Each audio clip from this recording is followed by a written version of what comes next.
Hey everybody, Dan here from Sherp PT. Finally was able to go pick up that Sherp and trailer from the farm. Had to try one more time to get down to the pond and get up on top of the ice. But unfortunately, the temps were not low enough, long enough, and me going down there for what? I believe it was 2 different times so far and breaking it up, that probably didn't help either. But it was a good time, nothing broke, no issues, so that makes me happy.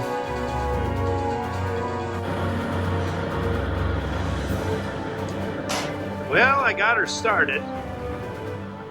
I believe the temperature was about 15 degrees outside. When I left, the temperature was probably around 40. I didn't have the tires very filled, so I came back to the tires being flat.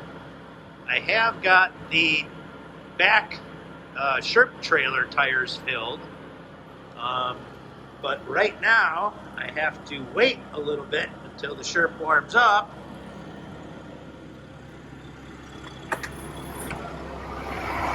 Because right now, this will not turn. She's frozen. So I got the heater going. Let her warm up a little bit. Get the old tires filled up. And we will go down and see if the ice is thick enough, which I am fairly confident it will be.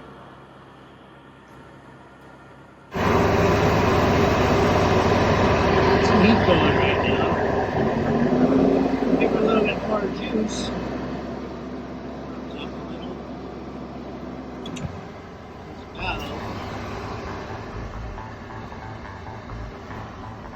Oh, there she goes.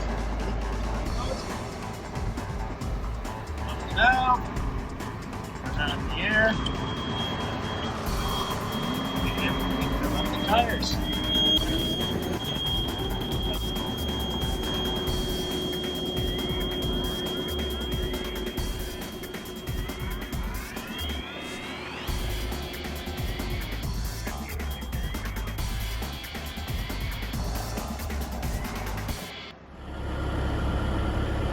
We still got to put a little bit more air in those tires, but I'll get her filled. Look at all these tracks. So there was snow here last night, so something was down here digging. I have no clue what the hell it was.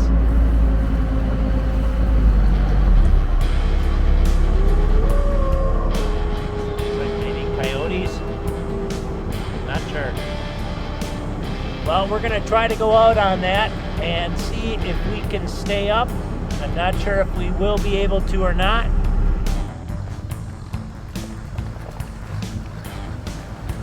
So as you can see, that ice is not very thick at all. It's probably about 1 inch, maybe 2 inches thick.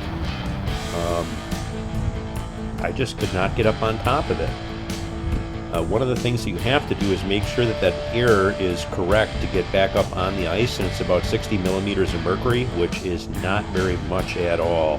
So I just reduced that pressure by just turning that valve, getting that down a little bit, and you can see that front end kind of pop up a little bit. It's trying to get up on top of the ice. You can see that. See how it goes up in the air like that? It's not just busting right through that ice. Again, on this side of the pond, the ice is, the water is not that deep. When you do see that black coming up on top of the ice, that is telling you that it is hitting the bottom, maybe even just a little bit.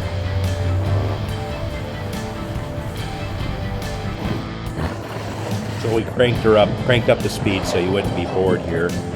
Just popping back and forth. Again, when you're driving through that ice, you can't turn side to side good when it is thick, because it just doesn't allow you to turn because you're stuck in like this channel.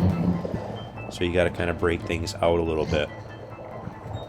Did not see any bullheads this time. Absolutely none. Very surprised. Well, I was able to capture a little bit of drone footage. I cannot figure out why in the world my drone is not providing a great level of detail. Not sure what's going on at all, but you can see here what's kind of going on. It was pretty cool. You can see again that mud that's coming up. That means that the the water is not that deep right there, so I am basically just hitting the bottom. But I just love watching that ice break up. To me, it's just mesmerizing.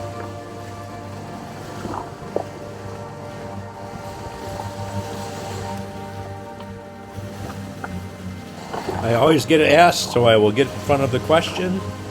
Why do I have the window open on the Sherp? Doesn't it get cold in there? The answer is no, because when you change the direction of that fan, it blows back into the cab that actually produces positive pressure, so the air doesn't really blow inside. Here you get to see a little bit of the, I'll call it, destruction of the pond. All of that black right there is where I drove the Sherp, and you can be able to see some of the paths that I created. Again, this pond is not very big. I guess it's less than 5 acres. It's not very big at all. Kind of some good shots, though.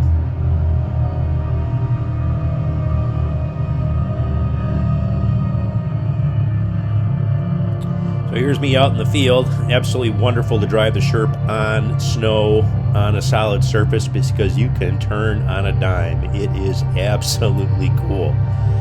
And then when entering into the water, especially right now with the pond being low, it's, there's probably about a 2-3 foot drop right there, so you don't want to go in too quickly, because if you do, the water comes up on the windshield. If the window is open, that's not good.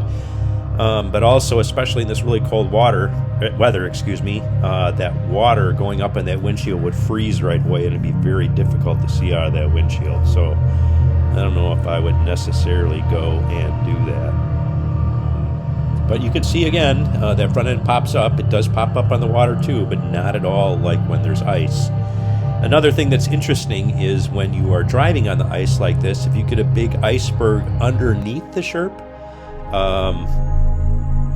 it kind of makes the Sherp float a little bit, which makes it more difficult to get moving. So you got to be careful too if you get too much ice jammed underneath the Sherp, because it provides flotation and doesn't allow you really to kind of get grips with those paddle tires when you're moving through the water.